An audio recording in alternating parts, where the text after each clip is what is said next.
이 어려운 환경 속에 오늘도 예배하고 주님을 섬기는 우리 모든 성도님들을 진심으로 축복합니다. 우리는 계속해서 승리를 위한 전략으로서 우리 지난주에는 여호수아 14장의 말씀을 함께 우리가 살펴봤습니다. 85세가 된 갈렙이 이 거대한 적들 그리고 두렵게 하는 대적들의 압박 속에서도 담대한 믿음과 용기를 가지고 하나님이 약속하신 그 땅, 이 산지를 내게 주시옵소서라고 담대히 외치며 나아갔던 그 믿음 때문에 하나님은 놀랍게도 가나안 땅 정복의 위대한 역사가 이루어지게 하셨던 것을 우리가 살펴봤습니다. 이 말씀과 같이 우리 성도님들 또 연로하신 나이임에도 불구하고 우리 몸의 연약함에도 불구하고 하나님 앞에 이 시간에도 우리가 담대하게 기도하고 주님이 주시는 하나님께서 말씀하신 그 약속들을 다 이루어가는 승리하는 우리 성도들 될 수 있기를 진심으로 축복합니다. 자, 오늘 말씀은 14장에서 좀 20장으로 건너뛰어서 갈렙의 그 믿음과 용기 덕분에 이제 가나안 땅 정복이 어느 정도 이루어지고 그 후에 12지파가 이제 땅을 분배하고 차지하는 내용입니다. 그 말씀 속에서 오늘 저는 어떤 전략을 함께 나누고 싶냐면 죄의 문제를 좀 다루고 싶습니다. 죄와 보복의 이 끊이지 않는 이 사슬의 문제를 끊어내는 전략으로서 하나님 오늘 가르쳐 주신 은혜의 도피성이 어떤 것인지, 왜 이것이 우리의 삶의 중요한 전략이 되어야 되는지를 여호수아서 20장의 말씀을 통해서 잠깐 함께 살펴보기를 원합니다. 이 갈렙과 여호수아의 용기 있는 헌신, 지도력 덕분에 이스라엘 백성들은 이제 가나안 땅을 거의 다 정복을 합니다. 그리고 15장부터 19장까지는 그 정복한 땅을 이제 12지파가 분배하는 내용이 쭉 차례대로 기록되어 있어요. 지도를 잠깐 보고 설명을 드릴게요. 배경화면을 좀 빼주시고, 제 머리가 나오네요. 지금 이게 이스라엘 12지파가 가나안 땅을 어떻게 분배를 했는지를 보여주는 지도입니다. 색깔별로 이제 각 지파가 땅을 분배를 받았는데 글씨가 좀 작긴 하지만 이제 요단강 서쪽, 요단강을 기준으로 왼쪽 아래에서부터 차례대로 살펴보면 시므온 지파, 유다 지파, 그리고 베냐민 지파, 단 지파, 에브라임 지파, 그리고 므낫세 지파, 그 위에 스불론, 이사갈, 아셀, 납달리, 이게 지금 요단강 서쪽에 있는 지파들이에요. 근데 지금 여러분 지도에 보시면 므낫세 지파는 왼쪽에도 있고 오른쪽에도 차지하고 있죠. 므낫세 지파는 절반은 요단강 서쪽에, 절반은 요단강 동쪽에 땅을 분배를 받은 겁니다. 그리고 또 단 지파도 초록색으로 된 단 지파도 아래쪽에 있고 저 꼭대기에 또 단 지파가 있죠. 저것은 단 지파가 사사기 시대에 이제 이주를 했기 때문에 북쪽의 영토를 표시해 놓은 것 같아요. 그리고 이제 오른쪽에, 요단강 오른쪽에 단부터 해서 므낫세 반지파, 갓, 르우벤 지파까지. 여러분 이거 다 세보면 몇 지파일까요? 중복되는 거 하나로 치고 다 세보면 몇 지파일까요? 당연히 12지파죠. 이스라엘 12지파니까요. 그죠? 이렇게 12지파가 땅을 다 분배를 받은 겁니다. 그러면 여러분 생각해 보세요. 다 끝이 났을까요? 어느 지파가 빠지지 않았을까요? 어느 지파가 빠졌을까요? 그렇죠. 레위 지파 이름이 없죠. 지금 여기에서는 12지파는 다 등장했어요. 그런데 레위 지파의 이름은 여기에 등장하지 않았습니다. 왜 그럴까요? 왜 레위 지파는 땅을 분배받지 못했을까요? 투기할까 봐 그랬을까요? 이것은 제가 오늘 새벽에도 말씀드렸지만 레위 지파는 여호와를 분깃으로, 기업으로 삼은 지파이고, 이들은 다른 지파들처럼 어느 한 곳에 정착해서 한 곳에 모여서 사는 지파가 아니라 이스라엘 12지파 곳곳에 흩어져서 이제 각 지파별로 나누어져서 거기서 제사장적인 역할을 하고 살도록 성읍들을 분배를 받았기 때문에 그렇습니다. 그래서 레위 지파가 각자 성읍들을 분배받는 이야기는 이제 여호수아서 21장에 보면 등장하게 됩니다. 21장이 이제 그 내용이에요. 그런데 이제 오늘 말씀은 바로 이 레위 지파가 성읍들을 분배받기 전인 20장의 내용인데 어떤 사건입니까? 여기에는 도피성 6군데의 도피성을 지정하는 내용이 오늘 본문에 기록되어 있다는 겁니다. 물론 여러분, 이것이 하나님께서 지금 이 레위 지파와 혹은 도피성이라는 제도를 일찍이 명령하셨기 때문에 행한 일이기도 하지만, 하나님의 어떤 특별한 계획 속에 이 사역들이 벌어지고 있다라고 하는 걸 우리는 알 수가 있어요. 1절에서 3절 말씀을 여러분 먼저 함께 살펴보면 이렇게 되어 있어요. 여호와께서 여호수아에게 말씀하여 이르시되 이스라엘 자손에게 말하여 이르기를 내가 모세를 통하여 너희에게 말한 도피성들을 너희를 위하여 정하여 부지 중에 실수로 사람을 죽인 자를 그리로 도망하게 하라. 이는 너희를 위해 피의 보복자를 피할 것이라. 이렇게 되어 있어요. 이건 쉽게 말하면 실수로 부지 중에 의도하지 않고 누군가를 죽인 살인범이 있을 때 그 살인범이 보복을 당하지 않고 정상적인 재판이나 혹은 해명 절차를 거칠 수 있도록 하기 위해서 도피성을 마련하라라고 하는 이 명령이었어요. 근데 여러분, 이 명령은 참 독특합니다.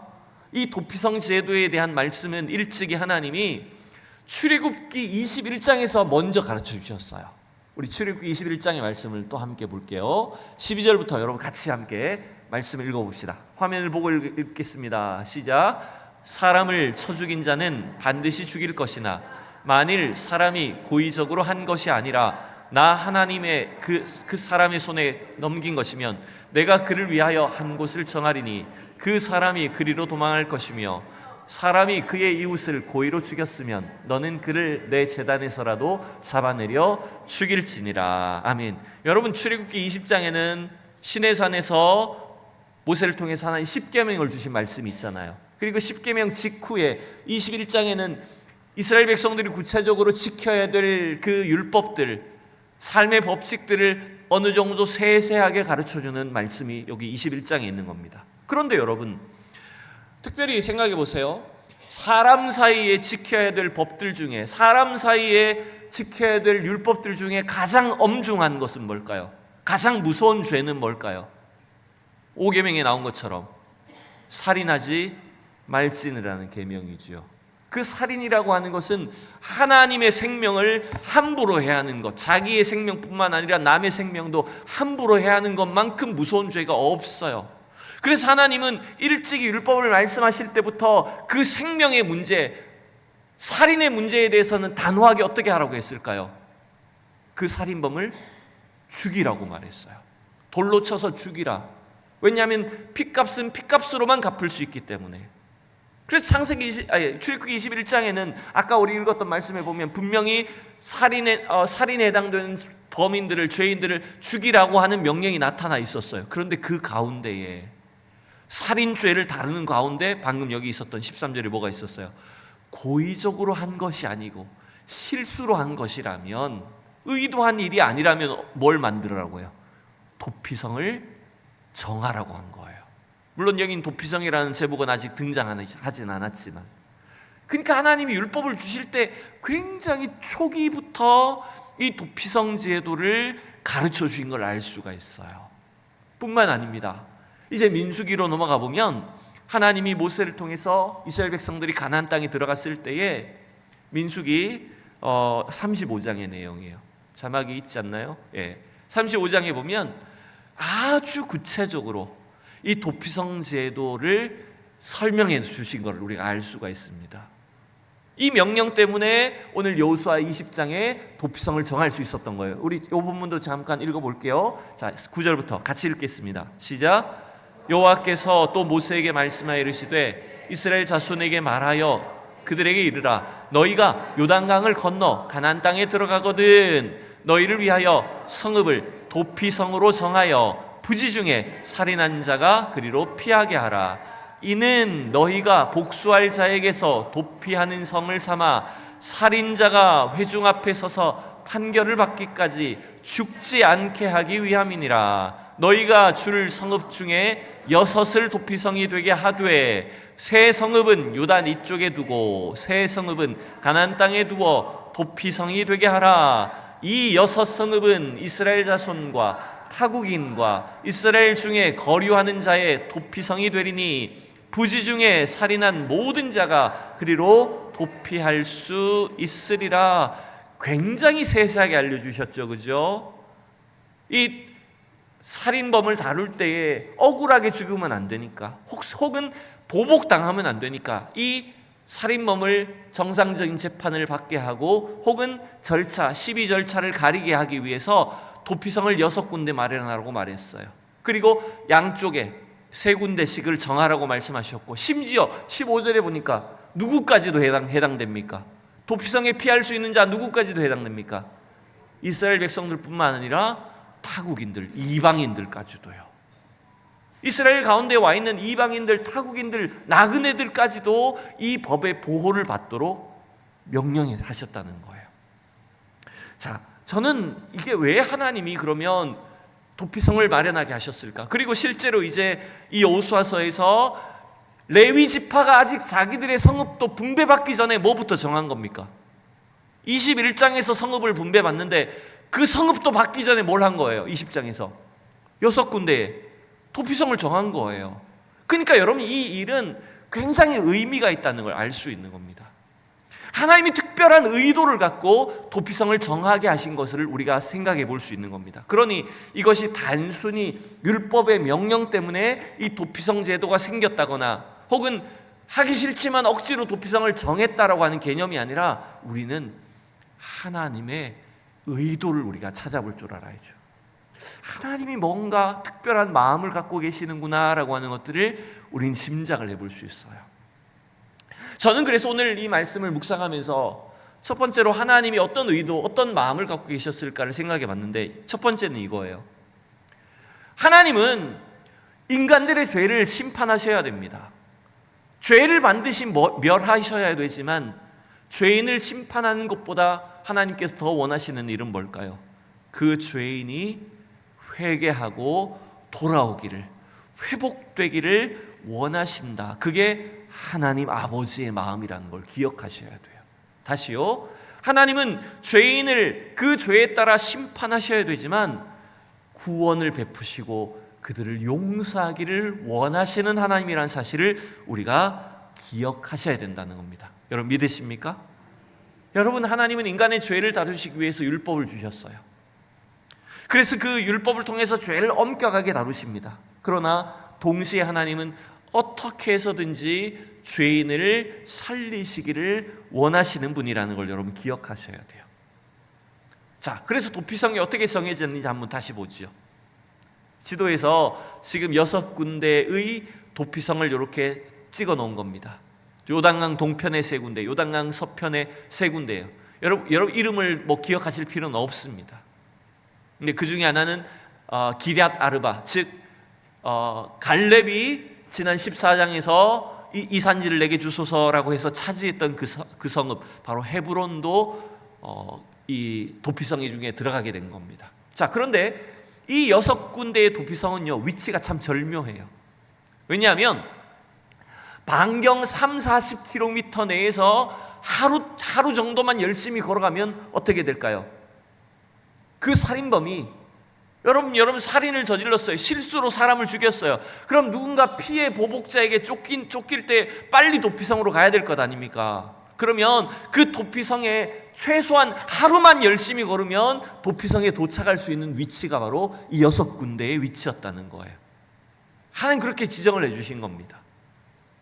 그리고 실제 이스라엘의 그 탈무드에 의하면, 탈무드 전승에 의하면 이 도피성으로 가는 길은 일반 도로에 비해서 2배로 길을 닦아 놓았다고 합니다. 여러분, 이 고대 시대에요, 도피성으로 가는 길은 일반 도로에 비해서 2배 넓이로 길을 딱 닦아 놓고 그 다음에 곳곳에 표지판을 딱딱 세워놨대요. 도피성 가는 길, 이렇게. 그러면 여러분 막 살인을 저지르고 실수를 내서 여러분 이 문제를 일으킨 범인이 정신이 없이 도망쳐야 되잖아요. 그때 뭘 발견할까요? 도피성만 발견하면 그리로 뛰어가면 되는 겁니다. 참 절묘하지 않습니까? 그러니까 여러분, 하나님이 무조건 우리 죄를 벌하시고 죽이시고 심판하시는 무서운 하나님을 생각할 때가 참 많습니다. 그게 하나님의 공의의 속성이에요. 맞아요. 그럼에도 불구하고 하나님은 사랑의 하나님이십니다. 우리를 사랑하시는 아버지가 되십니다. 우리가 돌이키기만 하면 우리 죄를 용서해 주시고 구원하기를 기뻐하시는 하나님이라는 사실을 여러분 기억하셔야 돼요. 심지어는 누구까지도, 이방인들까지도요. 여러분, 이 도피성은 결국 오늘날 시대에 이 세상 속에, 죄악된 세상 속에 세워진 우리의 교회가 도피성인 줄 여러분 믿으시기 바랍니다. 여러분, 교회는 그래서 여러분 의로운 자가 오는 곳이 아니에요. 교회는 죄인들이 오는 곳입니다. 자기가 무슨 죄를 저질렀는지도 모른 채 세상 속에서 헤매야 되는 인생이 하나님께서 세우신 도피성에 나오기만 하면 주님이 얼마든지 그 죄인을 영접해 주시고 그 죄에서 그를 고쳐주시고 회복시켜 주시는 곳입니다. 여러분, 그래서요, 우리는 의롭고 깨끗한 사람이 모인 게 아니에요. 우리는 다 저마다 지저분하고 추하고 더러운 죄인인데 주님의 은혜로 이 자리에 와 있다는 걸 여러분 믿으시기 바랍니다. 그리고 여러분, 교회에 오시는 누군가가, 교회에 들어오는 사람이 좀 이상한 사람이라고 여러분 흉보거나 쳐다보면 안 됩니다. 그 죄인이, 그 부족한 심령이 하나님 앞에, 도피성 앞에 나오기만 하면 주님이 그를 치료해 주시고 고쳐주시는 역사가 일어나는 곳이 여러분 교회라는 걸 기억하셔야 돼요. 할렐루야. 둘째, 하나님 아버지의 마음은 뭘까요? 죄인을 벌하시기보다 어떻게 해서든지 용서하고 구원하시는 것이 하나님 아버지의 마음이라면 도피성을 세우신 하나님의 두 번째 의도는 이겁니다. 우리 인생이 이 죄의 악순환으로 인하여 망할 것을 주님 알고 계시기 때문에 도피성이라고 하는 이 은혜의 제도를 통해서 우리의 이 죄의 연결고리를, 악순환을 끊으시려고 하는 것이라는 거예요. 여러분, 하나님은 아무 죄가 없으신 분입니다. 그렇지만 우리 누구보다도 인간의 죄를 자세히 알고 계세요. 그죠? 여러분, 그래서 우리가 하나님 앞에 우리 죄를 숨길 수 있는 것이 아무도 없습니다. 하나님 우리의 모든 죄의 속속들을 다 알고 계십니다. 그리고 심지어는 우리의 인간의 이 죄의 문제가 얼마나 위험하고 심각한지를 하나님은 누구보다도 더 알고 계세요. 오히려 우리 인간들이 모를 뿐이지. 여러분, 가만히 생각해 보십시오. 처음 하나님이 인간을 지으셨을 때는 에덴 동산에 죄 없는 존재로, 가장 하나님을 닮은 존재로 지으셨어요. 그런데 어떻게 됐습니까? 아담 하와가 선악과의 그 범죄를 저지름으로 인해서 인간 속에 들어온 죄는 교묘히 여러분 사람의 심령을 파고듭니다. 여러분 생각해 보세요. 죄가 가진 오염성과 전염성을 생각해 보세요. 죄는 여러분 아주 작고 사소한 일부분처럼 느껴지지만 어느 순간 우리의 몸도 마음을 완전히 전염시켜버립니다. 그리고 한 사람의 죄로 끝나지 않아요. 죄가 옆에 있는 코로나 바이러스처럼 보이지 않게 여러분 많은 사람들에게, 주변 사람들에게 다 전파가 되어버립니다. 사회 전체가 죄로 물들게 됩니다. 그뿐만 아니죠. 죄가 무서운 점은 뭔지 압니까? 우리 인간은 죄에 대해서 점점점 무감각해진다는 거예요. 죄가 죄인 줄도 몰라요. 죄로 인해서 얼마나 심각한 문제가 일어나는지, 죄로 인해서 자기 몸이, 코가, 눈이 빠지고 떨어져 나가는데도 그 사실을 깨닫지도 못합니다. 문둥병처럼. 그게 죄의 특성이에요, 여러분. 그래서 하나님은 인간들의 이 죄를 그냥 두고 보실 수가 없으셨어요. 반드시 이 죄의 연결고리를, 악순환을 끊으셔야 됐어요. 그 악순환을 끊는 장치 중에 하나가 바로 도피성 제도였던 겁니다. 그런데 이렇게 생각해 볼 수 있겠죠. 아무리 자기가 의도하지 않았다고 해도 사람을 죽인 살인범을 어떻게 보호할 수가 있을까? 그죠? 여러분 만약에 뉴스에 누군가 어떤 사람이 이런 실수로 어떤 죄를 범했다, 어떤 잘못을 했다, 여러분 옆집에 누군가 그런 일을 했다라고 하면 여러분 가만히 있으실 분들이 몇이나 계시겠어요? 아우, 그런 놈은 당장 벌을 줘야지. 그런 놈은 당장 재판에 넘기고 벌을 줘야지.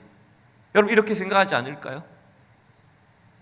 여러분, 우리 마음속에 이런 마음이 있는 것을 얼마든지 알 수 있어요.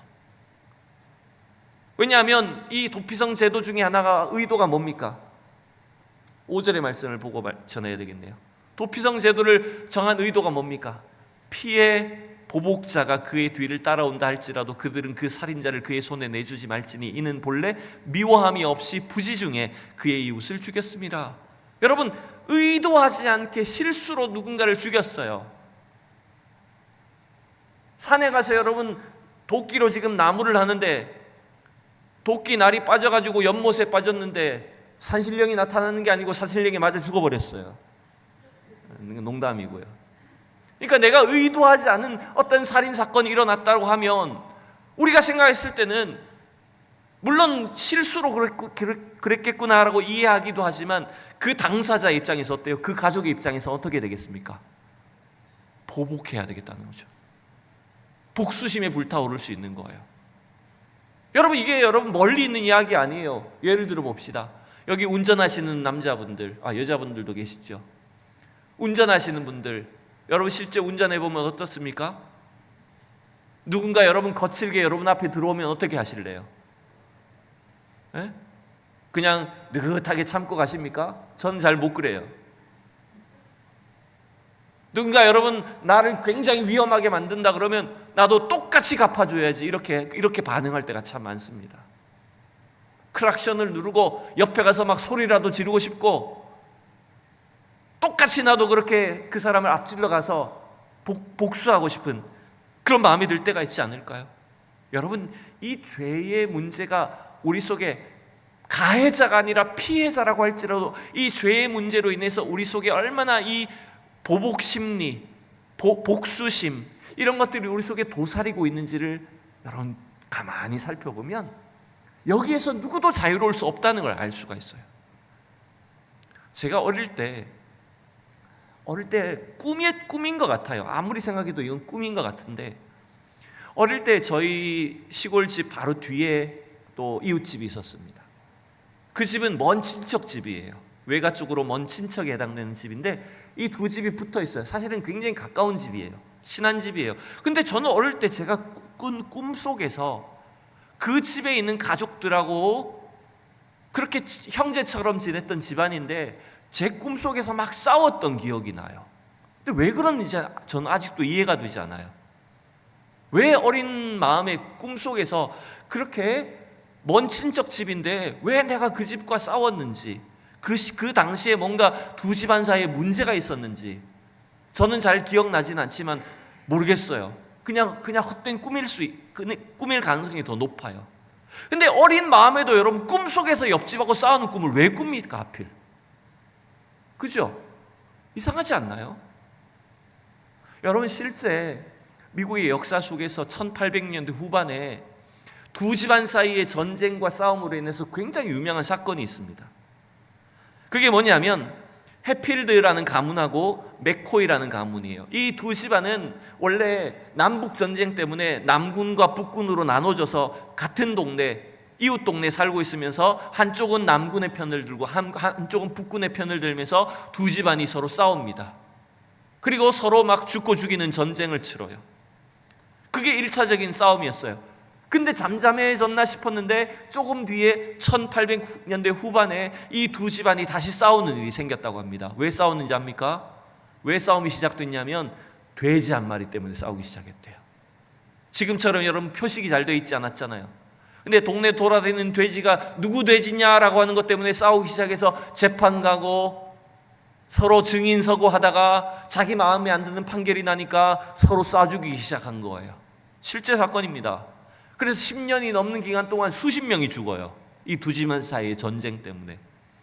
그래서 이 두 가문의 전쟁은 미국의 역사 속에 굉장히 유명한 사건이 되었고 많은 영화나 드라마로도 만들어졌다고 합니다.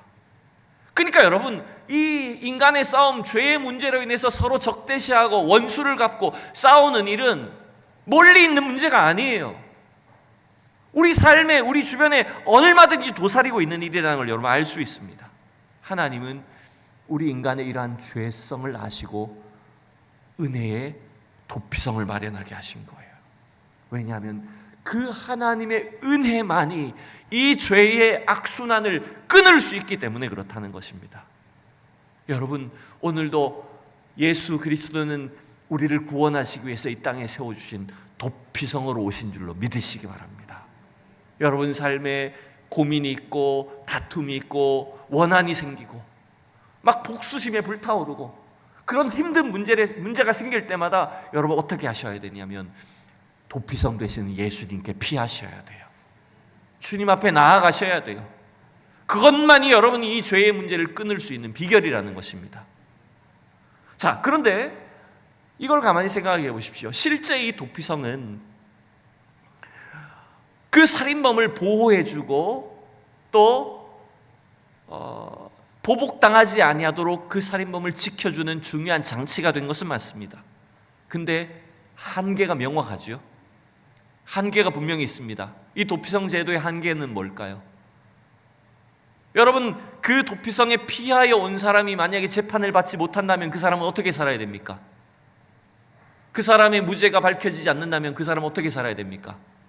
도피성 자체가 뭐가 되어버립니까? 감옥이 되어버립니다. 절대로 밖으로 못 나가요. 왜? 밖에 나가면 어떻게 됩니까? 보복당하니까요. 그리고 그 도피성 안에 들어가 있는 가족의 원수, 범인을 노리고 있는 사람은 어떻게 삽니까? 평생 바깥에서 어떻게 살고 있겠습니까? 복수의 날만 꿈꾸며 사는 겁니다. 아버지의 원수 이러면서 그 날만 꿈꾸면서 계속 복수심에 사는 겁니다. 그러니 여러분, 실제 이 구약시대의 도피성은 하나님께서 주신 은혜의 방편은 맞지만 완전한 죄의 해결책은 되지 못한다는 걸 여러분 알 수 있어요. 그런데 반대로 생각해야 됩니다. 비록 실제 구약의 도피성은 죄의 문제를 완전히 해결할 수 없는 불완전한 도구였지만 하나님의 의도는 뭘까요? 하나님의 계획은 인간의 죄의 문제를 완벽하게 해결하시겠다라고 하는 것을 보여주는 장치가 도피성이라는 거예요. 6절을 봅시다. 자, 6절 같이 읽겠습니다. 시작. 그 살인자는 회중 앞에 서서 재판을 받기까지 또는 그 당시 대제사장이 죽기까지 그 성읍에 거주하다가 그 후에 그 살인자는 그 성읍 곧 자기가 도망하여 나온 자기 성읍 자기 집으로 돌아갈지니라 하라 하시니라. 자, 불완전한 성읍이라 그랬어요. 그죠? 뭔가 불완전한 제도예요. 그럼에도 불구하고 마지막 6절에 보니까 뭐가 있어요? 뭔가 이 죄의 문제가 해결될 실마리가 남아있어요. 그게 뭡니까? 해결책이 한 가지 있네요. 뭡니까? 어떻게 하면 그 도피성에서 나갈 수 있습니까? 그렇죠. 그 당시에 그때의 대제사장이 죽으면 그 대제사장의 죽음을 속죄로 여겨서 하나님은 도피성 안에 있는 죄인의 죄를 다 용서해 주시겠다는 거예요. 그리고 그 죄인은 자기 집으로 돌아갈 수 있고, 그리고 이 원한을 품은 사람도 그 원수를 갚을 수 없게 하셨다는 겁니다. 여러분, 이게 결국 뭘 의미할까요? 이 대제사장은 누굽니까? 그렇죠. 신약 시대에 우리의 참 대제사장으로 이 땅에 오신 예수 그리스도, 그분의 죽음으로만 인간의 죄를 완벽하게 해결할 수 있다라고 하는 하나님의 계획이 담겨있는 말씀입니다. 할렐루야. 저는 최근에 이런 영상의 제목을 봤어요. 영상을 보진 않았고 제목만 지나가다 봤어요. 근데 제목이 좀 흥미로웠어요. 어떤 내용이었냐면, 어떤 죄인이, 흉악범이 믿기만 한다고 해서 그 사람이 천국 가면 그게 옳은 일입니까? 라고 하는 제목이었어요. 다시요. 어떤 흉악한 살인범이 있다고 칩시다. 근데 그 살인범이 믿는다는 이유만으로 용서받고 천국 간다면 그게 공정한 일입니까? 라고 하는 신앙적인 질문이에요. 그걸 막 토론하는 그런 내용이었던 것 같아요. 근데 내용은 보진 않았어요. 예를 들어 생각해 봅시다. 누군가가 의도했든 의도하지 않았던 사람을 죽였어요. 근데 그 죽은 사람은, 억울하게 죽은 사람은 예수를 안 믿고 죽었어. 그럼 어디 갑니까? 피해자는 지옥 갔어요.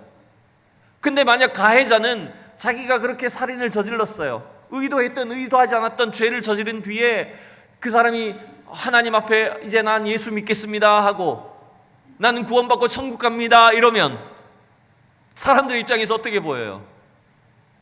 아니, 피해자는 지옥 가고 가해자는 천국 가면 그게 얼마나 불공정한 일이냐, 그런 이제 논란이 되는 이야기 같았어요. 근데 여러분, 우리 인간 편에서 보면 참 불공정해 보이고 뭔가 앞뒤가 안 맞는 그런 내용처럼 보이지만, 여러분, 지옥을 가고 천국을 가는 것은 인간이 그냥 지금 갖고 있는 표면적인 신앙으로 갈 수 있는 것은 절대로 아니라는 걸 여러분, 우리가 알 수 있습니다. 여러분, 확실한 것은 뭐예요? 죄의 문제를 해결할 수 있는 것은 하나님밖에 없다는 거예요. 그래서 여러분, 우리는 아무리 흉악한 살인범이라고 할지라도, 아무리 흉악한 죄인이라고 할지라도 대제사장 되신 예수 그리스도의 십자가 보혈을 의지하기만 하면 하나님은 그를 구원하여 주신다는 걸 여러분 믿으셔야 된다는 겁니다. 그렇다고 해서 막 흉악한 죄를 저질러 놓고 뻔뻔스럽게 난 예수 믿으니까 천국 갈 거야 이렇게 말하라는 것은 결코 아니에요. 여러분, 인간의 죄가 해결되는 것, 죄인의 죄가 대속을 받는 비결은 뭐밖에 없습니까? 죄 없는 누군가의 희생이 필요한 겁니다. 그게 지금 구약에는 그나마 가장 죄 없어 보이는 대제사장의 죽음을 통해서 도피성 안에 있는 죄인의 죄를 용서해 주시겠다는 거예요. 그러나 그것은 한계가 있죠. 일시적인 대속이죠. 하나님께서 계획하신 구원은 뭘까요? 이 땅에 영원한 대제사장으로 오신 예수 그리스도를 통해서 완전한 속죄를 이루어서 누구든지 도피성 되신 그리스도께 피하기만 하면 예수 그리스도 대제사장 되신 그리스도의 그 죽음을 통해서 우리의 어떤 죄도 용서받고 구원받게 하신다는 거예요. 여러분, 이게 하나님의 완전하고도 영원한 구원의 계획입니다. 그래서 주님만 죄를 해결하실 수가 있는 거예요. 그래서 히브리서 기자는 이렇게 말합니다. 18절 같이 읽어봅니다. 이는 하나님이 거짓말하실 수 없는 이 두 가지 변하지 못할 사실로 말미암아 앞에 있는 소망을 얻으려고 피난처를 얻은 우리에게 큰 안위를 받게 하려 하심이라. 어디를 찾았다고요? 피난처를 찾았대요. 이 피난처가 뭐냐면 바로 구약의 도피성입니다. 바로 이 도피성으로 피난처로 이 땅에 오신 분이 예수 그리스도시고, 그 예수 그리스도 안에서 우리는 영원한 소망을 갖게 되는 거예요. 그래서 20절에 보세요. 6장 20절에 뭐라고 합니까? 그리로 앞서가신 예수께서 멜기세덱의 반차를 따라 영원한 대제사장이 되어 우리를 위하여 들어가셨느니라. 여러분, 히브리서는 지금 수요예배 시간에 전하고 있습니다. 그래서 수요예배 시간에도 나오시는 게 좋아요. 이게 말씀이 다 연결되어 있어요. 그래서 우리가 이 말씀을 복합적으로 이해하면 얼마나 은혜로운지 몰라요. 이제 말씀을 맺겠습니다. 구약의 도피성 제도는 한계가 명확해 보이고 불완전한 제도였지만, 하나님께서 우리 인간의 죄의 문제를 해결하게 하기 위해서 가르쳐 주신, 완전한 속죄를 이루기 위해서 모형으로 보여주신 놀라운 은혜의 도구였습니다. 여러분, 이 죄에 끊어지지 않는 이 악순환은 멀리 있는 게 아닙니다. 먼 나라 얘기 아니에요. 지금 전쟁하고 있는 그 나라들 얘기가 아니에요. 바로 우리의 이야기입니다. 왜 그런지 아세요? 저와 여러분의 심령 속에도, 우리의 마음 속에도 보이지 않는 원한이 있을까요, 없을까요? 죄로 인해서 상처받고 가까운 가족, 부모, 친구, 형제들로부터 보이지 않는 상처를 받아서 그 마음에 응어리가 지고, 그것 때문에 여러분 한평생 복수심과 원한에 불타오르고, 교회를 다녀도 은혜를 받지 못하고, 마음에 죄의 쓴뿌리가 남아있어서 끊임없이 이 죄의 악순환 때문에 고통당하는 것들이 우리 자신의 문제가 아닐까요? 멀리 있는 이야기가 아닙니다, 여러분. 바로 우리의 모습입니다. 이 죄의 문제를 해결하기 위해서 하나님은 완전한 도피성으로, 영원한 대제사장으로 이 땅에 예수 그리스도를 보내주셨어요. 그 주님께 나아가셔야 됩니다. 그 주님을 붙잡는 것밖에는 이 죄의 문제를 끊을 수 있는 방법이 없습니다. 여러분, 여러분의 과거, 여러분의 가정, 여러분의 가족들 안에, 혹은 여러분들이 지금 겪고 있는 죄의 문제가 있다면 즉각 도피성 되신 주님께 달려가셔야 됩니다. 그 주님을 의지하셔야 됩니다. 그래야 죄가 끊어집니다. 완전한 속죄와 구원을 받게 됩니다. 이 놀라운 은혜를 다 같이 경험하는, 그래서 죄로부터 참된 승리를 이루는 저와 여러분들이 될 수 있기를 진심으로 축복합니다.